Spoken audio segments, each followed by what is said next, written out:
ಲಜ್ಜೆಗೆಟ್ಟ ಕಾಂಗ್ರೆಸ್ ಸರ್ಕಾರ ಇಡುವ ಒಂದೊಂದು ಹೆಜ್ಜೆಯೂ ಬಡವರಿಗೆ ಮಾರಕವಾಗಿದೆ ಅಂತ ಬಿಜೆಪಿಯ ರಾಜ್ಯಾಧ್ಯಕ್ಷ ಮತ್ತು ಶಾಸಕ ಬಿವೈ ವಿಜೇಂದ್ರ ಅವರು ಟೀಕಿಸಿದ್ದಾರೆ. ಇಂದು ಇಲ್ಲಿ ಮಾಧ್ಯಮಗಳ ಜೊತೆಗೆ ಮಾತನಾಡಿದ ಅವರು ಪ್ರಶ್ನೆಗೆ ಉತ್ತರಿಸಿದರು. ಇವರ ಯೋಗ್ಯತೆಗೆ ಕಳೆದ 20 ತಿಂಗಳಿಂದ ರಾಜ್ಯದಲ್ಲಿ ಯಾವುದೇ ಒಂದು ಅಭಿವೃದ್ಧಿ ಕೆಲಸ ಕಾರ್ಯಗಳಿಗೆ ಚಾಲನೆ ನೀಡಿಲ್ಲ. ಇವರ ಯೋಗ್ಯತೆಗೆ ಯಾವುದೇ ಶಾಸಕರ ವಿಧಾನಸಭಾ ಕ್ಷೇತ್ರಗಳಿಗೆ ಅಭಿವೃದ್ಧಿಗೆ ಹಣವನ್ನು ಕೊಡೋದಕ್ಕೆ ಸಾಧ್ಯ ಆಗಿಲ್ಲ. ಪರಿಶಿಷ್ಟ ಜಾತಿ ಪರಿಶಿಷ್ಟ ಪಂಗಡಗಳಿಗೆ ಗೌರ್ಮೆಂಟ್ ಕಾಂಟ್ರಾಕ್ಟ್ಸ್ಗಳಲ್ಲಿ ರಿಸರ್ವೇಷನ್ನ ಕೊಟ್ಟಿದ್ದಾರೆ. ಆದರೆ ಎಲ್ಲಿ ಕೆಲಸ ನಡೀತಾ ಇದೆ? ಯಾವುದೇ ವಿಧಾನಸಭಾ ಕ್ಷೇತ್ರದ ಯಾವುದೋ ಟೆಂಡರು ಕರೆದಿಲ್ಲ, ಬುದ್ಧಿ ಪೂಜೆಗಳು ಆಗಿಲ್ಲ, ಅಭಿವೃದ್ಧಿ ಕೆಲಸಗಳು ಆಗೋದಕ್ಕೆ ಪ್ರಶ್ನೆ ಉದ್ಭವನೆ ಆಗೋದಿಲ್ಲ. ಇದ್ರ ಮಧ್ಯೆ ಅಲ್ಪಸಂಖ್ಯಾತರಿಗೆ 4% ಮೀಸಲಿಡ್ತೇವೆ ಅಂತಕ್ಕಂಥ ಏನು ನಿರ್ಧಾರವನ್ನು ಕ್ಯಾಬಿನೆಟಲ್ಲಿ ತೆಗೆದುಕೊಳ್ಳೋಕೆ ಹೊರಟಿದ್ದಾರೆ. ಅಲ್ಪಸಂಖ್ಯಾತರು ಅಂತ ಹೇಳಿದ್ರೆ ಮುಸ್ಲಿಮರು ಮಾತ್ರನಾಗಿದ್ರೆ ಬೇರೆ ಯಾರು ಅಲ್ಪಸಂಖ್ಯಾತರು ಅಂತ ಹೇಳಿದ್ರೆ ಈ ಕಾಂಗ್ರೆಸ್ ಸರ್ಕಾರದ ಅಲ್ಪಸಂಖ್ಯಾತ ತುಷ್ಟೀಕರಣದ ನೀತಿಗಳು ಇವತ್ತು ರಾಜ್ಯದಲ್ಲಿ ಬೆಂಕಿ ಹತ್ತಕ್ಕಂಥ ಕೆಲಸ ಮಾಡೋದಕ್ಕೆ ಹೊರಟಿದ್ದಾರೆ. ಇವರು ಮುಸ್ಲಿಮರನ್ನ ಅಲ್ಪಸಂಖ್ಯಾತನ ಓಲೈಸಿಕೊಳ್ತಕ್ಕಂಥ ನಿಟ್ಟಿನಲ್ಲಿ ಹೊರಟಿರ್ತಕ್ಕಂಥ ಕಾಂಗ್ರೆಸ್ ಸರ್ಕಾರ ಬೇರೆ ಇತರ ಎಲ್ಲರಿಗೂ ಕೂಡ ಅನ್ಯಾಯ ಮಾಡಕ್ಕೆ ಹೊರಟಿದ್ದಾರೆ. ನಾನು ರಾಜ್ಯದ ಮುಖ್ಯಮಂತ್ರಿಗಳಿಗೆ ಆಗ್ರಹವನ್ನು ಮಾಡ್ತೇನೆ, ತಾವು ನಿಜವಾಗ್ಲೂ ಕೂಡ ಅಹಿಂದ ನಾಯಕರೇ ಆಗಿದ್ರೆ,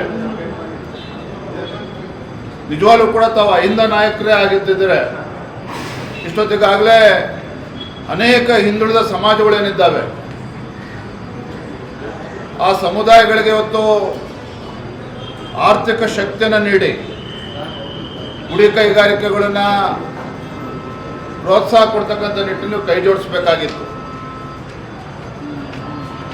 ಮಡಿವಾಳರಿದ್ದಾರೆ, ಸವಿತಾ ಸಮಾಜ ಇದೆ, ಬೇರೆ ಬೇರೆ ಕಾಯಕ ಸಮುದಾಯಗಳು, ಅನೇಕ ಸಮುದಾಯಗಳು ನಮ್ಮ ನಾಡಿನಲ್ಲಿದೆ. ಆ ಕಾಯಕ ಸಮುದಾಯಗಳಿಗೆ ಆರ್ಥಿಕ ಶಕ್ತಿಯನ್ನು ಕೊಟ್ಟು ಅವರಿಗೆ ಮುಂದೆ ತರ್ತಕ್ಕಂಥ ಕೆಲಸ ಸಿದ್ದರಾಮಯ್ಯ ನೇತೃತ್ವದ ಕಾಂಗ್ರೆಸ್ ಸರ್ಕಾರದಲ್ಲಿ ಮಾಡೋದಕ್ಕೆ ಸಾಧ್ಯ ಆಗ್ತಾ ಇಲ್ಲ. ಅದರ ಬದಲಿಗೆ ಈಗ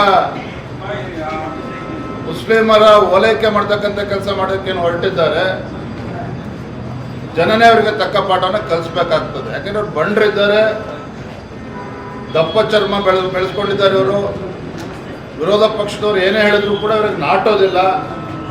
ಹಾಗಾಗಿ ಅಧಿವೇಶನ ಸಂದರ್ಭದಲ್ಲಿ ಈ ರೀತಿ ಒಂದು ನಿರ್ಧಾರವನ್ನು ತಗೊಳ್ಳೋದಕ್ಕೆ ಕೈ ಹಾಕ್ತಾ ಇದ್ದಾರೆ. ಸದನದಲ್ಲಿ ನಾವು ಪ್ರಶ್ನೆ ಮಾಡ್ತೇವೆ. 800 ರೂಪಾಯಿ ಇರೋದು 4,500 ಮಾಡೋದಕ್ಕೆ ಹೊರಟಿದ್ದಾರೆ. ಇವತ್ತು ಪತ್ರಿಕೆಗಳಲ್ಲೂ ಕೂಡ ಅದು ಉಲ್ಲೇಖ ಆಗಿದೆ. ಸದನದಲ್ಲಿ ಮಾತನಾಡ್ತಾರೆ. ಮಾನ ಮರ್ಯಾದೆ ಇಲ್ಲ ಸರ್ಕಾರಕ್ಕೆ, ಗ್ಯಾರಂಟಿಗಳು ಸರಿಯಾದ ರೀತಿಯಲ್ಲಿ ಅನುಷ್ಠಾನ ಆಗ್ತಾ ಇಲ್ಲ. ಇದ್ರ ಮಧ್ಯೆ ಬೆಲೆ ಏರಿಕೆ, ನಾನು ಮೊನ್ನೆನೂ ಕೂಡ ಹೇಳಿದೆ, ಇದು ರಾಜ್ಯದಲ್ಲಿರ್ತಕ್ಕಂಥದ್ದು ಇದು ಬಡವರ ವಿರೋಧಿ ಸರ್ಕಾರ, ರಾಜ್ಯದಲ್ಲಿರ್ತಕ್ಕಂಥದ್ದು ಇದು ಬೆಲೆ ಏರಿಕೆಯ ಸರ್ಕಾರ. ಹಾಗಾಗಿ ಈ ರೀತಿ ಎಲ್ಲ ವಸ್ತುಗಳ ಬೆಲೆ ಏರಿಕೆನೂ ಕೂಡ ಆಗ್ತಾ ಇದೆ. ಹಾಲಿನ ದರ ಜಾಸ್ತಿ ಆಯಿತು, ಸ್ಟಾಂಪ್ ಡ್ಯೂಟಿ ದರ ಜಾಸ್ತಿ ಆಯಿತು, ಈಗ ಮತ್ತೊಮ್ಮೆ ಸ್ಮಾರ್ಟ್ ಮೀಟರ್ ಕೂಡ ದರವನ್ನು ಜಾಸ್ತಿ ಮಾಡಿ ಜನಸಾಮಾನ್ಯರಿಗೆ ಹೊರೆ ಆಗ್ತಾ ಇದೆ ಇವತ್ತು ರಾಜ್ಯ ಸರ್ಕಾರ. ಕರ್ನಾಟಕ ರಾಜ್ಯದಲ್ಲಿ ಯಾರ್ಯಾರು ಜಾತಿ ಹೆಸರು ಹೇಳ್ಕೊಂಡು ರಾಜಕಾರಣ ಮಾಡೋದಕ್ಕೆ ಹೊರಟಿದ್ದಾರೆ ಅಥವಾ ಮಾಡ್ತಾ ಇದ್ದಾರೆ, ಅವ್ರು ಕೇವಲ ಶಾಸಕರಾಗಿ ಮಾಜಿ ಸಚಿವರಾಗಿ ಉಳ್ಕೊಂಡಿದ್ದಾರೆ.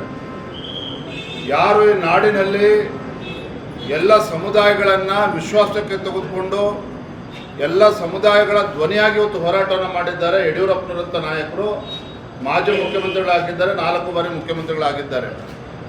ಹಾಗಾಗಿ ಇವತ್ತು ಯಡಿಯೂರಪ್ಪನವ್ರ ಹೆಸರು ಹೇಳಿಕೊಂಡು ಯಡಿಯೂರಪ್ಪನವ್ರು ಟೀಕೆ ಮಾಡಿಕೊಂಡು ತಾವೇನೋ ರಾಜಕೀಯದಲ್ಲಿ ಬೆಳೆದು ಬಿಡ್ತೇವೆ ಅನ್ನೋ ಭ್ರಮೆಯಲ್ಲಿ ಕೆಲವರು ಇದ್ದಾರೆ ಅಂತ ಹೇಳಿದ್ರೆ ಅವರು ಭ್ರಮೆ ಅಷ್ಟೇ, ಅವರು ಭ್ರಮೆ.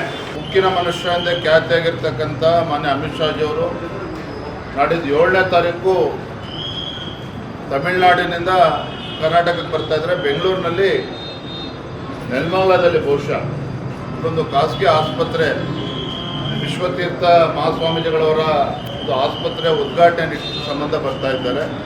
ಯಾವುದೇ ಒಂದು ಬೇರೆ ರಾಜಕೀಯ ಸಭೆಗಳು ಯಾವುದೇ ಸಭೆಗಳು ಇಲ್ಲ.